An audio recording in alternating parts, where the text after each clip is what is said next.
सबुठारु अधिक सफलता पाइथिबा राजनीतिक आंचलिक राजनीतिक दल ओडिशा इतिहास रे होची बिजु जनता दल। सेई बिजु जनता दल रो क्रम अवक्षय जनित परिस्थिति दृष्टि आउ गोटे दल दरकार करूछन क्रम अवक्षय जनित परिस्थिति दृष्टि एवं ओडिशा रे बीजेपी क्षमता को आसी जाइछि। ओडिशा रे गोटाए राजनीतिक शून्यता यदि ये प्रमुख विरोधी दल भाव में काम करू था जहाँ पण कहले यदि बिजु जनता दल गोटा प्रमुख विरोधी दल भूमिका रे कार्य करू था आपण 19 मास हेलानी आपण 19 मास भितर तो आपण कहउचंती करि पारछि आपण करछि कि आपण कहउचंती बाबू मुकिमकर जो नुआ राजनीतिक दल टी गढ़ावा पई जाउची से दल ओडिशार स्वार्थ पई काम करिवो से दल बीजेपी को विरोध करिवो सेही दल प्रकृत विरोधी दल भूमिका रे आसीबो ए आशा और विश्वास आपण कथा कहूनी मु आपन कहूची जे ओडिशा रे गोटाए राजनीतिक शून्यता देखा देइछि काहेकि ना बिजु जनता दल तार भूमिका ग्रहण कला नाही। शून्यता थाई पारे रब मोर प्रश्न से नेतृत्व मोर प्रश्न से नुए रब अवस्था जोगु सेही नेतृत्व पर निर्भर करी मत किछि हेई पारिबो नाही। एई जो परिस्थिति आइछि एवं तार जो विकल्प पई कोन को दरकार 19 मास भीतर से विकल्प कथा से मत दल चिंता कलानी। मार्च मास शेष सुद्धा ओडिशा रे नुआ राजनैतिक दल आंचलिक दल जन्म नवा पाई जाउची। मोहम्मद मोकिम कांग्रेस रो जे एकदा जनाशुना चेहरा थिले पूर्वतन विधायक कटक रो मोहम्मद मोकिम आज घोषणा करिसंती दल तांको उपरे कार्यानुष्ठान ग्रहण करिछि। कांग्रेस पार्टी रो एक विकल्प भावरे आंचलिक दल तैयारी करिवार काम रे व्यस्त अछंती मोहम्मद मुकिम। रविदास मो सहित अछंती। मार्च मास शेष सुद्धा नुआ राजनैतिक दल आसुची ओडिशा को आ आपण सबले कहि थांती जे नुआ दल हेले भल तो आपण कोन भाबुचंती विजय महापात्र थरे दल करथिले एवं ब्रज त्रिपाठी भी थरे दल करथिले खारबल स्वयं मध्य दल तैयारी करथिले तो मोहम्मद मोकिम दल तैयारी करछन्ती आ भितरे कोन डिफरेंस अछि बोली आपण भाबुछन्ती। मोहम्मद मुकिम करछन्ती बा कोन सेटा को मु कहबुनी किंतु ओडिशा रे गोटे आंचलिक दलर गोटे शक्तिशाली कहतु गोटे आंचलिक दलर घोर आवश्यकता देखा देइछि। एई सकाशे ओडिशा रे दीर्घ 24 वर्ष काल गोटे आंचलिक दल क्षमता थिला किंतु ते क्षमतार थिले सेमाने आंचलिक दलर जो कौन सी नीति आदर्श अपेक्षा क्षमतार को गुरुत्व देले तांको पे क्षमता सर्वसर्वोच्च पॉलिटिकल पार्टी रो बाबू काम तो सहीया ना गोटे आंचलिक दल तैयारी हला जो दल एबे भी अछि ता नेता एबे भी अछंती आपण कहउछन आउ गोटे आंचलिक दल हो आउ से दल काहे कि मु काहे ओडिशा स्वार्थ रे काम करिवो पावर पई जीवनी बोली कोन क्षमता को क्षमता आधारित दल रे परिवर्तन करदवा फल रे से दलर कौन जो दल जिते हेइथिला जो मौलिक नीति आदर्श उपरे दल हेइथिला से सेटा को पूरा भूली गले कहले क्षमता हम पाखे अच्छी जेहेतु क्षमता अच्छी हम विकास कथा कहवा पोलो रास्ता निर्माण करवा लोक मान किसी देदेबा चाउल देदेबा अमुक देदेबा आम क्षमता रहा यही जो संस्कृति गला 24-25 वर्ष धरी से चलेइले जिते से क्षमता च्युत हो गले क्षमता च्युत है आर जे नेता आप जो कहते नेता बंची सत तांकर बयस सामर्थ्य शारीरिक शक्ति स्वास्थ्यगत अवस्था आकु देखला परे केवल क्षमता जो 50 जन थे 50 जन विधायक अच्छा 30टा जिला दलर मान संगठन जिला परिषद अच्छी किंतु दल पाखे कौन कार्यक्रम ना क्षमता मते 24 वर्ष धरी क्षमतार रही दल गोटे बड़ इन्फ्रास्ट्रक्चर तैयारी करिथिबा दल प्राय 1000 कोटी टंकार जहाँ पाखरे पाखापाखि संपद अच्छी बा रिसोर्सेस अच्छी 600 कोटी रु अधिक टंका बैंक डिपोजिट अच्छी ता नेता होचंती सेही दलर नेता सबुठारु पॉपुलर ये सबू सत्वे आपण मन मानुनी आपण कहउछन आउ गोटे आंचलिक दल हो तो एते बड़ा इंफ्रास्ट्रक्चर आंचलिक दल पई अछि ଆଞ୍ଚଳିକ ଦଳ କାମ କରୁନି ବୋଲି ଆପଣ ଭାବୁଛନ୍ତି? କିଛି କଲାନି ନଥିବା ତ।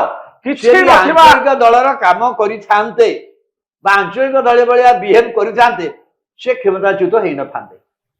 ତ ମୋର କାହିଁକି କହିବା ନା ସେ ଆଞ୍ଚଳିକ ଦଳର ନୀତି ଆଦର୍ଶ ସବୁ ଛାଡିକି ଗଲା ଯୋଉ ଗୋଡାଣିଆ ରାଜନୀତି କଲେ ଏବଂ ସେ ଭାବିଲେ ଆମେ ଲୋକଙ୍କୁ କିଛି ପଇସା ଦେଇଦେବା, କିଛି ଚାଉଳ ଦିଆହଉଛି, କିଛି ଅମୁକ ଦିଆହବ, ମିଶନ ଶକ୍ତି ଜରିଆରେ କିଛି ଋଣ ଦେଇଦେବା। କିନ୍ତୁ ଆପଣ ମାନୁଛନ୍ତି କି ନାଇଁ ବିଜେଡି ହେଉଛି ଗୋଟେ ସବୁଠାରୁ ବଡ ଶକ୍ତିଶାଳୀ ରାଜନୈତିକ ଦଳ ଆଜିର ଦିନରେ? ତ ମୁଁ କହିଲି 24 ତ ଆଞ୍ଚଳିକ ଦଳ ତ ଏତେ ଆରେ ଆଜ୍ଞା ଶକ୍ତିଶାଳୀ 24 ବର୍ଷ କ୍ଷମତା ଥିଲା, ମୁଁ ଜାଣି ସେ ଦଳ ଆରମ୍ଭ, କିନ୍ତୁ ଦଳର ଯୋଉ ମୌଳିକ ନୀତି ବା ଆଦର୍ଶ ଗୋଟେ ଆଞ୍ଚଳିକ ଦଳ ତିଷ୍ଠି ରହିବା ପାଇଁ ଆବଶ୍ୟକ, ଯୋଉଟା ସେ ପ୍ରଥମରୁ ଥିଲା, ସେ ଦଳ ଥିଲା କି ଆଉ ଆପଣ ଦେଖିବେ। କିନ୍ତୁ 2010 ପରେ ନୁହଁ, ମୋଷ୍ଟ ସବୁଠାରୁ ଅଧିକ ସଫଳତା ପାଇଥିବା ରାଜନୈତିକ ଆଞ୍ଚଳିକ ରାଜନୈତିକ ଦଳ ଓଡିଶା ଇତିହାସରେ ହଉଛି ବିଜୁ ଜନତା ଦଳ। ସେଇ ବିଜୁ ଜନତା ଦଳର କ୍ରମ ଅବକ୍ଷୟ ଜନିତ ପରିସ୍ଥିତି ଦୃଷ୍ଟିରୁ ଆଉ ଗୋଟେ ଦଳ ଦରକାର କରୁଛନ୍ତି କ୍ରମ ଅବକ୍ଷୟ ଜନିତ ପରିସ୍ଥିତି ଦୃଷ୍ଟିରୁ ଏବଂ ଓଡିଶାରେ ବିଜେପି କ୍ଷମତାକୁ ଆସିଯାଇଛି, ଓଡିଶାରେ ଗୋଟାଏ ରାଜନୈତିକ ଶୂନ୍ୟତା। ଯଦି ଇଏ ପ୍ରମୁଖ ବିରୋଧୀ ଦଳ ଭାବରେ କାମ କରୁଥାନ୍ତା, ଯାହା ଆପଣ କହିଲେ, ଯଦି ବିଜୁ ଜନତା ଦଳ ଗୋଟା ପ୍ରମୁଖ ବିରୋଧୀ ଦଳର ଭୂମିକାରେ କାର୍ଯ୍ୟ କରୁଥାନ୍ତା, ଆପଣ 19 ମାସ ହେଲାଣି, ଆପଣ 19 ମାସ ଭିତରେ ଆପଣ କହୁଛନ୍ତି କରିପାରିଛି? ଆପଣ କରିଛି କି? ଆପଣ କହୁଛନ୍ତି ବାବୁ ମୁକିମଙ୍କର ଯୋଉ ନୂଆ ରାଜନୈତିକ ଦଳଟି ଗଢା ହେବା ପାଇଁ ଯାଉଛି, ସେ ଦଳ ଓଡିଶାର ସ୍ୱାର୍ଥ ପାଇଁ କାମ କରିବ, ସେ ଦଳ ବିଜେପି କୁ ବିରୋଧ କରିବ, ସେଇ ଦଳ ପ୍ରକୃତ ବିରୋଧୀ ଦଳ ଭୂମିକାରେ ଆସିବ, ଏ ଆଶା ଓ ବିଶ୍ୱାସ ଆପଣଙ୍କ କଥା କହୁନି, ମୁଁ ଆପଣଙ୍କୁ କହୁଛି ଯେ ଓଡିଶାରେ ଗୋଟାଏ ରାଜନୈତିକ ଶୂନ୍ୟତା ଦେଖାଦେଇଛି। କାହିଁକି ନା ବିଜୁ ଜନତା ଦଳ ତାର ଭୂମିକା ଗ୍ରହଣ କଲା ନାହିଁ। ଶୂନ୍ୟତା ଥାଇପାରେ। ଅବସ୍ଥା ଯୋଗୁ ସେଇ ନେତୃତ୍ୱ ଉପରେ ନିର୍ଭର କରି ମଧ୍ୟ କିଛି ହେଇପାରିବ ନାହିଁ। ଏଇ ଯୋଉ ପରିସ୍ଥିତି ହେଇଛି ଏବଂ ତାର ଯୋଉ ବିକଳ୍ପ ପାଇଁ କଣ ଦରକାର, 19 ମାସ ଭିତରେ ସେ ବିକଳ୍ପ କଥା ସେ ମଧ୍ୟ ଦଳ ଚିନ୍ତା କଲାନି। ତ କାହିଁକି ହାରିଲେ ସେଟା ମଧ୍ୟ ସମୀକ୍ଷା ବି କଲେ। ଆପଣ ସିନା ବାବୁ ବହୁ ଲୋକଙ୍କୁ ପରାମର୍ଶ ଆପଣ ଦିଅନ୍ତି, ବହୁ ଲୋକ ଆପଣଙ୍କ କଥାକୁ ଗ୍ରହଣ କରନ୍ତି, କିନ୍ତୁ ମତେ କୁହନ୍ତୁ ଯେ ଆପଣଙ୍କ ପାଖକୁ ଜଣେ କିଏ ନେତା ଯଦି ଆସି କହିବେ ଗୋଟେ ଆଞ୍ଚଳିକ ଦଳ ଦରକାର, ଯେମିତି ଆମ ପାଖକୁ ବହୁତ ଲୋକ ପଚାରନ୍ତି ଗୋଟେ ଟିଭି ଚ୍ୟାନେଲ କରିବା, ମୁଁ ସମସ୍ତଙ୍କୁ ମନା କରେ ଟିଭି ଚ୍ୟାନେଲ କଲେ ଲସ୍ ହବ, କରନ୍ତୁନି। ତ ଆପଣ କଣ ସମସ୍ତଙ୍କୁ ପରାମର୍ଶ ଦିଅନ୍ତି ଯେ ଗୋଟେ ରାଜନୈତିକ ଦଳ କରନ୍ତୁ, ପଲିଟିକାଲ ପାର୍ଟି ଟେ କରନ୍ତୁ? ସେ କଥା ପରାମର୍ଶ ମୁଁ କହିଲି, ମୋ କଥା ଟିକେ ଆପଣ ବୁଝନ୍ତୁ। ମୋର କହିବି ଓଡିଶାରେ ଗୋଟେ ରାଜନୈତିକ ଶୂନ୍ୟତା ଦେଖି ଆପଣ ଜାଣିଛନ୍ତି, ଆପଣ ତ ଆପଣ ଦେଖିଛନ୍ତି ଓଡିଶାର ଗାଁ ଗହଳକୁ ଯିବେ, ଆପଣଙ୍କ ବୟସ ଆମମାନଙ୍କୁ ଦେଖିକି ଆସୁଛୁ ବହୁତ କଥା, ଯୋଉଠି କୌଣସି ବିଷୟରେ ଲୋକମାନଙ୍କର ଆଉ ଆଲୋଚନା କିଛି ନାହିଁ। ଚାଉଳ କୋଉଦିନ ଆସିବ, ଦୁର୍ବଦା ଟଙ୍କା କୋଉଦିନ ଦିଆଯିବ, ଓଡିଶାରେ ବିଭିନ୍ନ ପ୍ରସଙ୍ଗ ଉପରେ ଯାହା ରାଜ୍ୟର ସ୍ୱାର୍ଥ, ଯାହା ଲୋକମାନଙ୍କର ସ୍ୱାର୍ଥ, ସେ ବିଷୟରେ ଆଲୋଚନା। ଯଦି କୌଣସି ଲୋକମାନଙ୍କ ସ୍ୱାର୍ଥ ଯୋଉଠି ହାନି ହଉଛି, ଯୋଉ ପ୍ରୋଟେଷ୍ଟ ହଉଛି, ସେ ଲୋକାଲାଇଜ ହଉଛି।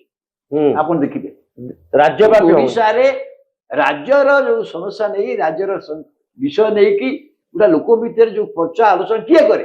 ରାଜନୈତିକ ଦଳ ମାନେ କରନ୍ତି, ରାଜନୈତିକ କର୍ମୀ ମାନେ କରନ୍ତି। କିନ୍ତୁ ସବୁ ରାଜନୈତିକ କର୍ମୀ ମାନଙ୍କୁ କେବଳ କ୍ଷମତା ମୁହାଁ କରିଦେଇଯାଇଛି। କ୍ଷମତା ଆଧାରିତ ଦଳ ବିଜେପି ଗଲା, ଆଉ ବିଜେପି ଆସିଲା ପରେ ମୋର କ୍ୱେଶ୍ଚିନ୍ ବାବୁ ଯେ ଯଦି ସବୁ ରାଜନୈତିକ ଦଳର କର୍ମୀ ମାନେ କ୍ଷମତା ମୁହାଁ, କ୍ଷମତା ଆଧାରିତ କ୍ଷମତା ପାଇଁ ଚାହିଁବେ, ତ ଆପଣ ଭାବୁଛନ୍ତି ଆଧାରିତରେ ଗୋଟେ ଦଳ ରହିବ କି?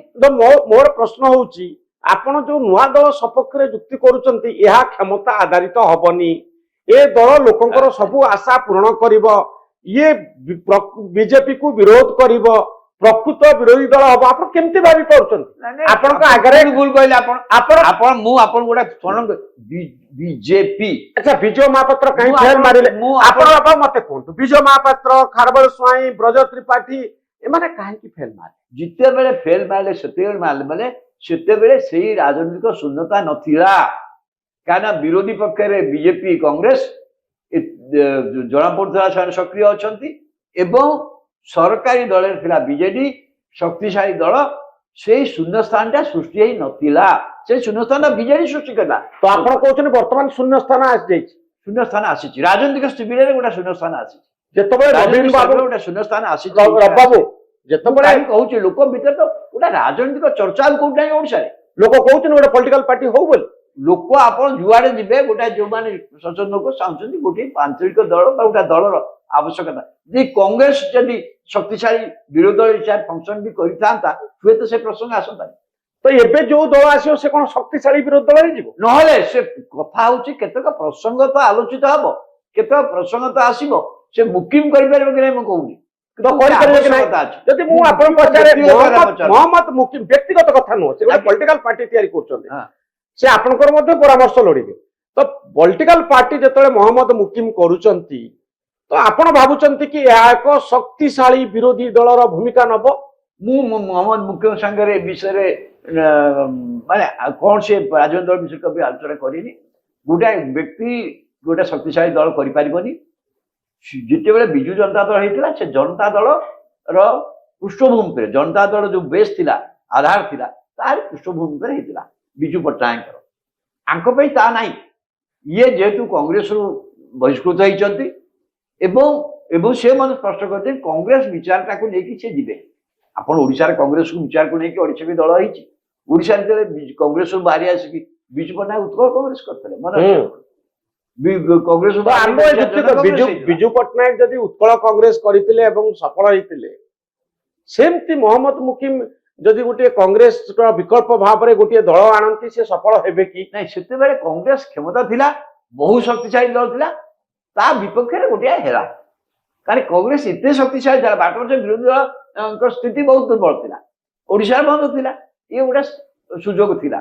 କିନ୍ତୁ ବର୍ତ୍ତମାନ ଭିତରେ କଂଗ୍ରେସ ତ ଓଡ଼ିଶାରେ ଦୁର୍ବଳ, କଂଗ୍ରେସରୁ ବାହାରି ଯାଇ ଗୋଟେ କଂଗ୍ରେସ ବିଚାର ପରେ ଆଉ ଗୋଟିଏ ଦଳ ହବା କଷ୍ଟକର। କିନ୍ତୁ ଆପଣ ଆର ଅତୀତ ମୁଁ ଯଦି ଦେଖିବି, ୟା ପଛରେ ଗୋଟେ ଅଛି, ହେଇପାରିବ କେତେବେଳେ, ଆଜି ନାହିଁ କାଲି ହବନି। ମୁଁ ଦେଖନ୍ତୁ ଗୋଟେ ଦେଖନ୍ତୁ ମମତା ବାନାର୍ଜୀ କଂଗ୍ରେସରୁ ବାହାରିଲେ। ମମତା ବାନାର୍ଜୀ ଯେତେବେଳେ କଂଗ୍ରେସରୁ ବାହାରିଲେ ସେତେବେଳେ ସେଠି କ୍ଷମତାରେ କିଏ ଥିଲା? ଲେଫ୍ଟ ଫ୍ରଣ୍ଟ ଥିଲା। କେତେ ବର୍ଷ ଲେଫ୍ଟ ଫ୍ରଣ୍ଟ ସେଠି କ୍ଷମତାରେ ଥିଲା। ସିଏ ବାହାରି, କିନ୍ତୁ କଂଗ୍ରେସ ଦୁର୍ବଳ ଅବସ୍ଥାରେ ଥିଲେ ମଧ୍ୟ କଂଗ୍ରେସରୁ ବାହାରିକି ସେ ତୃଣମୂଳ କଂଗ୍ରେସ କଲେ। ତ ମମତା ବାନାର୍ଜୀ ତୃଣମୂଳ କଂଗ୍ରେସର ଦୀର୍ଘ 10 ବର୍ଷର ସଂଗ୍ରାମ ଅଧ୍ୟବସାୟ ଫଳରେ ଲୋକମାନଙ୍କ ପ୍ରସଙ୍ଗ ନେଇକି ଆନ୍ଦୋଳନ ଭିତରେ ସିଏ ଗୋଟେ ଏତେ ବଡ ଦଳ ସୃଷ୍ଟି କରିଦେଲେ। ତ ଆପଣ ମହମ୍ମଦ ମୁକିମଙ୍କ ଭିତରେ ସମ୍ଭାବନା ଦେଖୁଛନ୍ତି କି ନାହିଁ?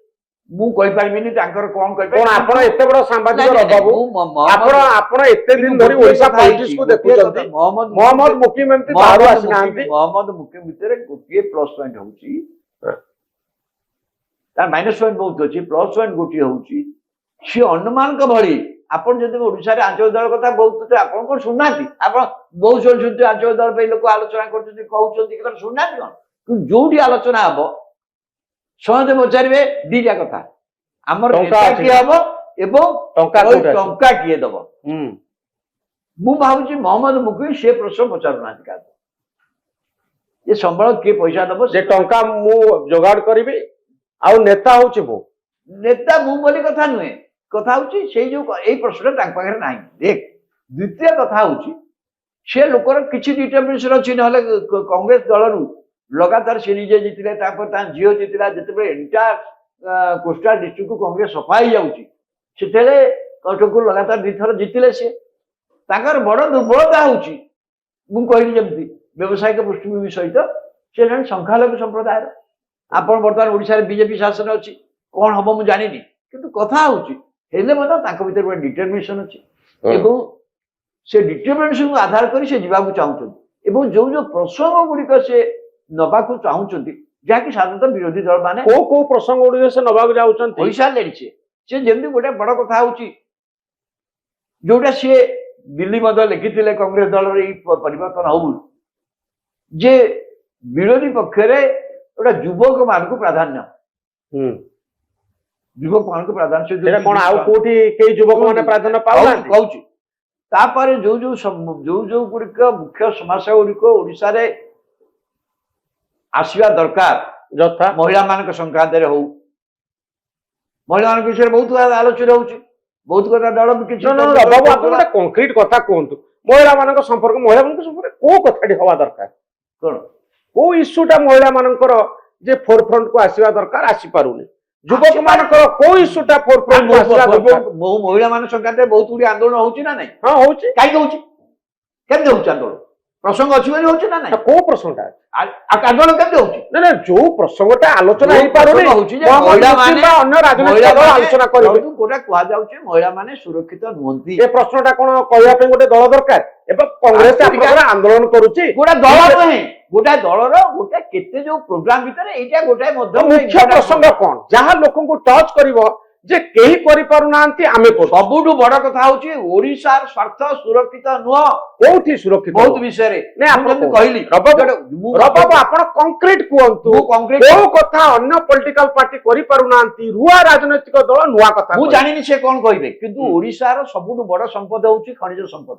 ହାଉ are you using that minor mineral resources? How are you, ଆପଣ ଯେଭଳି ଭାବରେ ମାଇନର ରିସୋର୍ସ ବ୍ୟବହାର କରୁଛି, ଓଡିଶା ଗୋଟା ମରୁଭୂମିରେ ପରିଣତ 50 ବର୍ଷ ପରେ। ଆପଣ ଭାବୁଛନ୍ତି ମହମ୍ମଦ ମୁକିମ ଖଣିଜ ପଥର କଥା, ଖଣି ଲୁଟ କଥା ମହମ୍ମଦ ମୁକିମ ସାଥେ ଆଲୋଚନା କରୁଛି? ଆପଣ ଯେତେବେଳେ ମୁଁ କହୁଛି ଓଡିଶା ପାଇଁ ଗୋଟେ ଦଳର ଆବଶ୍ୟକତା ଅଛି ଏଇ କଥା କହିବା ପାଇଁ। ଯୋଉମାନେ ଖଣିଜ ସମ୍ପଦ କଥା କହିବେ, ଖଣି ଲୁଟ କଥା କହିବେ, ଖଣି ଲୁଟ କଥା ନୁହଁ, the way you are using our mineral resource, ଏବଂ ସେ ମିନେରାଲ ରିସୋର୍ସ କୁ ୟୁଜ କରିକି ଆମର ଏଣ୍ଟାୟାର ପାହାଡ ପର୍ବତ ଜଙ୍ଗଲକୁ ଆମେ ଧ୍ୱଂସ କରି ଚାଲିଛୁ। ଓକେ, ଏଇ ପ୍ରସଙ୍ଗ ଅନ୍ୟ ପଲିଟିକାଲ ପାର୍ଟି କାହିଁକି କରିପାରୁନାହାନ୍ତି? କାରଣ ସେମାନଙ୍କର ଭେଷ୍ଟେଡ ଇଣ୍ଟରେଷ୍ଟ ହୁଏତ ଥାଇପାରେ। ଏ ପ୍ରସଙ୍ଗ ଉଠେଇଲେ ବହୁ ପ୍ରକାର ସମସ୍ୟା ତିଆରି ହେଇପାରେ ଏବଂ ଏଇ ପଛରେ ଯୋଉମାନେ ଅଛନ୍ତି ସେମାନେ ହେଲେ ପ୍ରଭାବଶାଳୀ ବ୍ୟକ୍ତି, ଯୋଉମାନଙ୍କ ବିରୁଦ୍ଧରେ କହିବା ଅସମ୍ଭବ। କିନ୍ତୁ ଯାହାର ରାଜନୈତିକ ଚାନ୍ଦା ଦରକାର ନାହିଁ, ଯିଏ ଖଣି ମାଲିକଙ୍କ ବିରୁଦ୍ଧରେ ଯାଇପାରିବ, ଓଡ଼ିଶାରେ ଖଣିଜ ସମ୍ପଦର ଲୁଟ ସମ୍ପର୍କରେ କହିପାରିବ, ସେ ପଲିଟିକାଲ ପାର୍ଟିର ଗୋଟେ ପ୍ରାସଙ୍ଗିକତା ରହିଛି।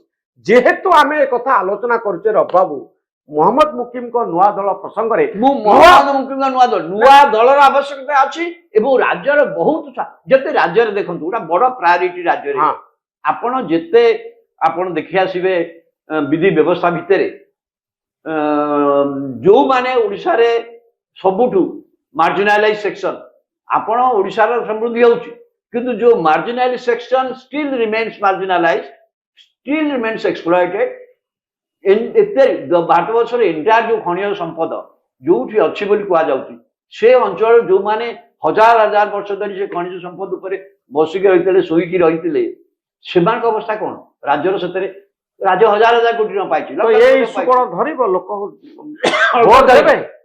ଶୁଣନ୍ତୁ, ସେଇ ଆପଣ ପୁରା ନିଜେ ଯାଇଥିଲେ ସୁପ୍ରିମକୋର୍ଟ ପର୍ଯ୍ୟନ୍ତ, ତ ଲୋକ ଆପଣଙ୍କୁ ଗ୍ରହଣ କଲେ। କଣ ଗ୍ରହଣ କଲେ? ମତେ କଣ ସରକାର ଆପଣ ସେ ଇସ୍ୟୁ ଗ୍ରହଣ ହେଲା ବୋଲି 14 ମସିହାରେ ଲୁଟ ହଉଥିଲା, ସେ ଲୁଟର କିଛି ବ୍ୟତିକ୍ରମ କିଛି ହେଲା। 14 ମସିହାରେ ନବୀନ ପଟ୍ଟନାୟକଙ୍କ ସରକାର, ରବି ବାବୁ ନିଜେ ଖଣି ଲୁଟ ସମ୍ପର୍କରେ ପ୍ରଶ୍ନ ଉଠେଇଥିଲେ, ଚିଟ୍ ଫଣ୍ଡ ସମ୍ପର୍କରେ ପ୍ରଶ୍ନ ଉଠେଇଥିଲେ, ସାମ୍ବାଦିକତାର ପରିଧି ଡେଇଁ ସୁପ୍ରିମକୋର୍ଟ ପର୍ଯ୍ୟନ୍ତ ଯାଇଥିଲେ। କିନ୍ତୁ 14 ମସିହାରେ ନବୀନ ବାବୁଙ୍କ ସରକାର ଆସିଲା, ରବି ବାବୁ ଯେତେ ଖଣି ଲୁଟ କଥା କହିଥିଲେ ବା ତାଙ୍କ ସହଯୋଗୀ ମାନେ କହିଥିଲେ ତାହା କାମ ଦେଲାନି। 19 ମସିହା ବେଳକୁ ସେଇ ଚିଟ୍ ଫଣ୍ଡ, ସେଇ ଖଣି କଥା ଯେତେ କୁହାଗଲା, ନବୀନ ବାବୁ ପୁଣି ଜିତିଲେ। ତେଣୁ ରବି ବାବୁ ଏବେ କହୁଛନ୍ତି ଖଣି କଥା ଯିଏ କହିବ ସେ ପ୍ରଶ୍ନ କଥାକୁ ଆଣନ୍ତୁନି। ମୁଁ ଗୋଟେ ଆପଣଙ୍କ ସହଯୋଗୀ, ମୁଁ ତ ପଲିଟିକାଲ ପାର୍ଟି କରୁଛି। ମୋର କିନ୍ତୁ କଥା ହଉଛି, ଆପଣ ନିଜେ ଓଡ଼ିଶାର ଲୋକ, ଆପଣଙ୍କୁ ହେଲା ମୋର ବୟସ ପାଖାପାଖି ଆଉ କେତେ ଦିନ ପରେ ମୁଁ 80 ବର୍ଷ ପହଞ୍ଚିବି। ମୁଁ ଓଡ଼ିଶା, ଯୋଉ ଓଡ଼ିଶା ଗୋଟେ ପାହାଡ ଘେରା ସବୁଜ ଘେରା ଓଡ଼ିଶା, ସେ ରାଜ୍ୟର ଆଜି ବର୍ତ୍ତମାନ ବାୟୁ ପ୍ରଦୂଷଣରେ ଦିଲ୍ଲୀ ସହିତ ପ୍ରତିଯୋଗିତା କରୁଛି। କାହିଁ କରୁଛି? What is the reason? ଆପଣ ପାଣି ଛିଞ୍ଚି ଦେଲେ ହବନି ଆଜ୍ଞା, ଏହାର ମୂଳ କାରଣକୁ ଯିବାକୁ ପଡିବ। ଯୋଉ ରାଜ୍ୟ ଦିନେ ସବୁଜ ଭରା ରାଜ୍ୟ ଥିଲା, ପାହାଡ ପର୍ବତ, ଆପଣ ଗୋଟେ ପାହାଡକୁ ଯେତେବେଳେ ଆପଣ ଧ୍ୱଂସ କରୁଛନ୍ତି, ଆପଣ କଣ କ୍ଷତି କରୁଛନ୍ତି ଛଥର ଭାବିବା ଦରକାର। ଆପଣ ଖଣି ନେଇଯାଇପାରନ୍ତି, କିନ୍ତୁ ତାର ପାହାଡକୁ ଆପଣ ଭାଙ୍ଗି ନିର୍ମାଣ କରୁଛନ୍ତି। ଯୋଉ କଥା ଆରା ଭ୍ୟାଲି ନେଇକି ବର୍ତ୍ତମାନ ସୁପ୍ରିମକୋର୍ଟ ଯୋଉ କଥା କହିଲେ, ଆମର ଯୋଉ ମାଉଣ୍ଟେନ ରେଞ୍ଜ ଥିଲା, ଓଡ଼ିଶାର ମାଉଣ୍ଟେନ ରେଞ୍ଜ ଭିତରୁ କେତେଟା ଅଛି ବର୍ତ୍ତମାନ? ସେ ମାଉଣ୍ଟେନ ରେଞ୍ଜ ସକାଶେ ଓଡ଼ିଶାରେ ଅନେକ ନଦୀ ଝରଣା ରହିଥିଲା, ଯୋଉଗୁଡା ସବୁ ଲୋପ ହେଇ ଚାଲିଛି। ଓଡ଼ିଶାର ନିଜସ୍ୱ ଯୋଉ ଜଳ ସମ୍ପଦ ଥିଲା, ନିଜ କେନାଲ ନକଲେ ମଧ୍ୟ ଆମର ଝରଣା ଫରଣା ଥିଲା, ଯୋଉଥିରେ ଆପଣ ଯାଆନ୍ତୁ କୋରାପୁଟରେ ଦେଖିବେ, ଖାଲି ଟିକେ ନାକୁ ବନ୍ଧେଇ ଦେଲେ ଲୋକ ଜଳସେଚନ କରିପାରିବେ। ଏଇ ଯୋଉ ଅବସ୍ଥା, ଆମର ମହାନଦୀ ଶୁଖି ଯାଉଛି, ତାର କାରଣ କଣ? ମହାନଦୀର ଉତ୍ପତ୍ତି କୋଉଠୁ? ଇଏ ତ ବାହାରନି ହିମାଳୟରୁ, ସେ ଝରଣା ହଉଛି ତାର ମୁଖ୍ୟ ସ୍ରୋତ। ସମୁଦ୍ର ଇଏ ବର୍ଷା ଦିନକୁ ଛାଡି ଦିଅନ୍ତୁ, ଅନ୍ୟ ସମୟରେ ହଉଛି ଝରଣା। ଯେ ଝରଣା ସବୁ ଶୁଖିଯିବ, ଏ ନଈ ସବୁ ରହିବ ଆଜ୍ଞା? ସେଇ ଆଡକୁ ଆପଣ ଯାଉଛନ୍ତି, ସେ ଆଡକୁ ଚାଲିଗଲେ ଆପଣ। ତ ଏ ପଲିଟିକାଲ ପାର୍ଟି ମାନେ ସେ କଥା କହିପାରିବେ? ନିଶ୍ଚୟ କହିବା ଉଚିତ। এটা যদি রাজ্যର କୋଉ ପଲିଟିକାଲ ପାର୍ଟି କହିପାରିବ ଏ ନା କଥା? ଯିଏ ନ କହିପାରିବ ନ କହିପାରିବ ମୁଁ ଚାହୁଁଛି ଯେ ରାଜ୍ୟର ପଲିଟିକାଲ ପାର୍ଟି ଏ କଥା କୁହନ୍ତୁ। ଆପଣ ଭାବୁଛନ୍ତି ବର୍ତ୍ତମାନ ମୁଁ କହିଲି ରାଜ୍ୟପାଳ କହିଲି ମୁଖ୍ୟ ଆଲୋଚନା ଆପଣ ଯେକୌଣସି କାମ ରାଜନୈତିକ ପ୍ରସଙ୍ଗ ଆଲୋଚନା ହଉନି। ଚାଉଳ କୋଉ ଦିନ ଆସିବ, ସୁଭଦ୍ରା ଟଙ୍କା କୋଉ ଦିନ ଦିଆଯିବ, ଅମକ କୋଉ ଦିନ କାଳିଆ ପଇସା କୋଉ ଦିନ ଆସିବ, କାଳିଆ ବର୍ତ୍ତମାନ କରିଛନ୍ତି ବଳେଇଛନ୍ତି ମୁଖ୍ୟମନ୍ତ୍ରୀଙ୍କ ଇଏ ବା ପିଏମ ସେ ଯୋଉ ପ୍ରାଇମ ମିନିଷ୍ଟର କିଷାନ ପଇସା କୋଉ ଦିନ ଆସିବ, ଏଇଟା ତ ଆଲୋଚନା। ଆଉ ଯୋଉ ରାଜନୈତିକ ଶିକ୍ଷା ଆଲୋଚନା ହଉନି, ସ୍ୱାସ୍ଥ୍ୟ ଆଲୋଚନା ହଉନି। ଆମେ ମେଡିକାଲ କଲେଜ ଖୋଲୁ, ମେଡିକାଲ କଲେଜରେ ଫାକଲ୍ଟି ନାହାନ୍ତି। କୋଉଠି ମେଡିକାଲ କଲେଜରେ ଫାକଲ୍ଟି ଅଛନ୍ତି? କିଏ ପାଠ ପଢୁଛି ସେମାନଙ୍କୁ? କୋଉ ମେଡିକାଲ କଲେଜ ଆମ ମେଡିକାଲ କଲେଜ ଖୋଲା ହଉଛି, ଡାକ୍ତର 50% 40% ଡାକ୍ତର ନାହାନ୍ତି। ଆ ଭିତରୁ କୋଉ ମୁଦ୍ଦାଟି ଏଇ ପ୍ରସଙ୍ଗ ଗୁଡିକ ଯେତେବେଳେ ଆପଣ ଟିକେ ଦେଖନ୍ତୁ ଯେ ପ୍ରଶାନ୍ତ କିଶୋର ଶିକ୍ଷାଟାକୁ ମୁଦ୍ଦା କଲେ। ସେ କହିଲେ ଯେ ମୁଁ ଏମିତିଆ ସ୍କୁଲ କରିବି ଯୋଉ ସ୍କୁଲରେ ପିଲାମାନେ ସରକାରୀ ସ୍କୁଲରେ ପଢିବା ପାଇଁ ଚାହିଁବେ, ସେମାନେ ଆଉ ପ୍ରାଇଭେଟ ସ୍କୁଲକୁ ଯିବେନି। ଅରବିନ୍ଦ କେଜରିୱାଲ ମଧ୍ୟ ଏକ୍ସପେରିମେଣ୍ଟ କରିଥିଲେ, ବହୁ କ୍ଷେତ୍ରରେ ଅଂଶରେ ସେ ସଫଳ ମଧ୍ୟ ହେଇଥିଲେ। ତ ଏ ଯୋଉ କଥାକୁ ଉଠେଇବା ପାଇଁ ଗୋଟେ ଅଲ୍ଟରନେଟିଭ ମଡେଲ ବିକଳ୍ପ ବିଚାରର କଥା, ଏକ୍ଜାକ୍ଟଲି କିନ୍ତୁ ସେ ବିକଳ୍ପ ବିଚାରର କଥା ଆପଣ ଭାବି ପାରୁଛନ୍ତି କି ଯେହେତୁ ଆମ ପାଖରେ ଆଉ କିଏ ପଲିଟିକାଲ ପାର୍ଟି କରିବ କିଛି ଏଜେଣ୍ଡା ଆମେ ପାଇନେ, ତ ବର୍ତ୍ତମାନ ଯୋଉ ନୂଆ ପଲିଟିକାଲ ପାର୍ଟି ଆସୁଛି ପ୍ରସଙ୍ଗ ଭିତରେ ହବ ଧୀରେ ଧୀରେ ମୁକିମ କରିଦେଲେ ମୁକିମ ହିଁ ସର୍ବଶେଷ ଶେଷ, ଏଇଟା ଭୁଲ। କିନ୍ତୁ ଏଗୁଡା ଖାଲି ଅଛି, ଏ ବିଚାରକୁ ନବା ଯେମିତି କହିଲେ ଆପଣ ବଢିଆ କଥାଟି କହିଲେ। ଆପଣ ନିଜେ ଦେଖୁନ 24 ବର୍ଷ ଏତେ ବଡ ଶାସନ, ଆମେ ଆର୍ଥିକ ଉନ୍ନତି ହେଲା ସବୁ କଥା, କିନ୍ତୁ ଏଇ ସମୟ ଭିତରେ ଦେଖିଲେ ଓଡିଶାରେ ସରକାରୀ ସ୍କୁଲରେ ପିଲା ସଂଖ୍ୟା କମିଲା, ରାଜ୍ୟବ୍ୟାପୀ କେବଳ ଘରୋଇ ସ୍କୁଲ ହେଲା। ହଁ ନା ନାଇଁ? କାହିଁକି ହେଲା? ତାର ତ ଲୋକ ସରକାରୀ ଶିକ୍ଷା ଉପରେ ବିଶ୍ୱାସ କରୁନାହାନ୍ତି, ରିଜେକ୍ଟ କଲେ। କାହିଁକି? ତାମାନେ ଆମେ ସରକାରୀ ଶିକ୍ଷାକୁ ଯୋଉ ରାଜ୍ୟ ପ୍ରଥମ ପ୍ରାୟୋରିଟି ଦେବା କଥା, ଫାର୍ଷ୍ଟ ପ୍ରାୟୋରିଟି ଫର ଗଭର୍ଣ୍ଣମେଣ୍ଟ ହେବା କଥା ଶିକ୍ଷା।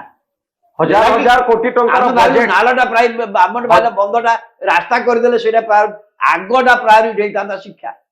Education should have been first priority of this that government. 10 ବର୍ଷ ଧରି ଯଦି ଲଗାତାର କେବଳ ଏଜୁକେସନ କୁ ପ୍ରାୟୋରିଟାଇଜ କରାଯାଏ, ଓଡିଶାର ଦାରିଦ୍ର୍ୟ ହଟିଯିବ।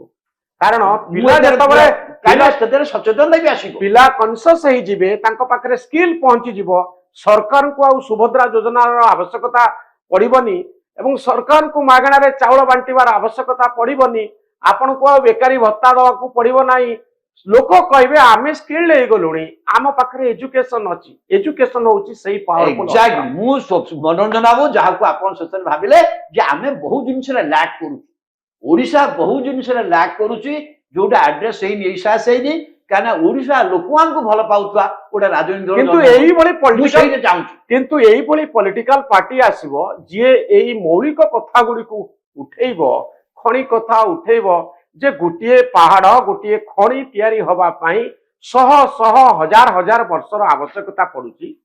ଯୋଉ ବ୍ୟକ୍ତି ଖଣି ତାଡୁଛନ୍ତି ସେଇ ବ୍ୟକ୍ତି ଖଣିଟିଏ ତିଆରି କରିପାରିବେ ନାହିଁ। ପ୍ରକୃତିର ସମ୍ପତ୍ତିକୁ କିଛି ଲୋକ ଲୁଟ କରୁଛନ୍ତି, ସେଇମାନଙ୍କର ହିତରେ ଖଣି ଚାଲିଛି। ଡଙ୍କାରୀ ପାହାଡ କଥା ଦେଖନ୍ତୁ, ଓଡିଶାର ଅନେକ ପାହାଡ କଥା ଦେଖନ୍ତୁ, ଯୋଉ ତଡା ଚାଲିଛି, କୋଉ ପଲିଟିକାଲ ପାର୍ଟି କଥା ଉଠେଇ ପାରିବ? ଯିଏ ଉଠେଇ ପାରିବ ସେ ପ୍ରାସଙ୍ଗିକ ହୁଏତ ହବ, କିନ୍ତୁ ଲୋକ ତାକୁ ବିଶ୍ୱାସ କରିବେ କି? ଆଉ ଶିକ୍ଷା କଥା କହି ପ୍ରଶାନ୍ତ କିଶୋର ଭୋଟ ପାଇଲେନି, ଖଣି କଥା କହି କେସ୍ କରି ରବି ଦାସ ବି ଯୋଉ କାମ କଲେ ନବୀନ ବାବୁଙ୍କୁ ଆହୁରି ଅଧିକ ଭୋଟ ମିଳିଲା। ଚିଟ୍ ଫଣ୍ଡ କଥା ରବି ବାବୁ ଉଠେଇଲେ ବା ଅନ୍ୟମାନେ ଉଠେଇଲେ, ମୁଁ ରବି ବାବୁଙ୍କୁ କେବଳ ଗୋଟେ ସିମ୍ବଲ ହିସାବରେ ନଉଛି। ଯେତେ ପାଟିତୁଣ୍ଡ ହେଲା ନବୀନ ବାବୁ ଜିତିବା କଥା। ମମତା ବାନାର୍ଜୀ କଥା କାହିଁ ଉଠେଇଲେ? ଲୋକ ଟିକେ ସିରିୟସ୍। ମମତା ବାନାର୍ଜୀ ଯେତେବେଳେ କଂଗ୍ରେସରୁ ବାହାରି ଆସିକି ତୃଣମୂଳ କଂଗ୍ରେସ କଲେ, କଂଗ୍ରେସ ସେଠି ବହୁତ ଦିନ କ୍ଷମତା ନଥିଲା, ବାମପନ୍ଥୀ ମାନେ ଥିଲେ, କେହି ଭାବୁନଥିଲେ ଏଇଟା କରିବେ ବୋଲି। 10 ବର୍ଷର କଠିନ ପରିଶ୍ରମ, ଲୋକଙ୍କ ସ୍ୱାର୍ଥ ନେଇ ଲଢେଇ ସଂଗ୍ରାମ ଫଳରେ 12 ବର୍ଷ ପରେ ସେ ଦଳ ବର୍ତ୍ତମାନ 15 ବର୍ଷ ହେଲା କଣ୍ଟିନ୍ୟୁଅସଲି ସେଇ ଯୋଉ ଲଢିବାର ସ୍ପିରିଟ ଜାରି ରଖିବା ପାଇଁ ପଡିବ। ନୂଆ ପଲିଟିକାଲ ପାର୍ଟି କଲେ ଆଉ କେହି କହୁନଥିବା କଥା ଗୁଡିକୁ ଲୋକଙ୍କୁ ସରଳ ଭାଷାରେ ବୁଝେଇବା ପାଇଁ ପଡିବ। ଏତିକି ବେଳେ ଆପଣ ପ୍ରଶ୍ନ କରିପାରନ୍ତି ପ୍ରଶାନ୍ତ କିଶୋର ତ ଶିକ୍ଷା କଥା କହିଲେ, ତାହେଲେ ହାରିଲେ କାହିଁକି? ପ୍ରଶ୍ନ ହଉଛି, ଉତ୍ତର ହଉଛି ହାରିକିରି ମଧ୍ୟ ସବୁଠାରୁ ଚର୍ଚ୍ଚିତ ଚେହେରା ହଉଛନ୍ତି ପ୍ରଶାନ୍ତ କିଶୋର। ଭୋଟ ରାଜନୀତିରେ ସେ ହାରିଗଲେ, କିନ୍ତୁ ଲୋକଙ୍କ ପାଖରେ ସେ ହିଁ ହଉଛନ୍ତି ଚର୍ଚ୍ଚିତ ପ୍ରସଙ୍ଗ।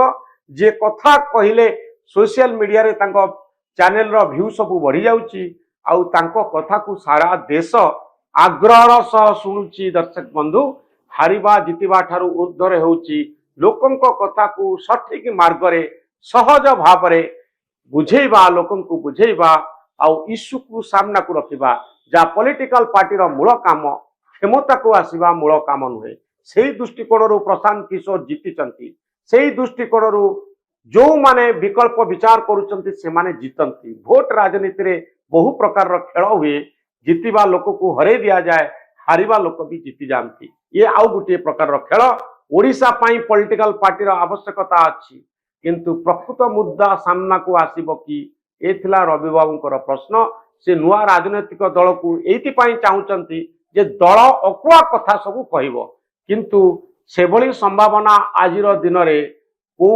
व्यक्ति पाखरे अच्छी को पॉलिटिकल पार्टी पाखरे अच्छी टिके खोजिबा पई पड़िबो मोहम्मद मुकिम एभली एक विकल्प राजनीतिक दल तैयारी करि परिबे कि उत्तर आपणक पाखरे आपणक पई मु छाडुची और कमेंट बॉक्स रे आपण उत्तर लिखंतु बहुत धन्यवाद सुत रविदास।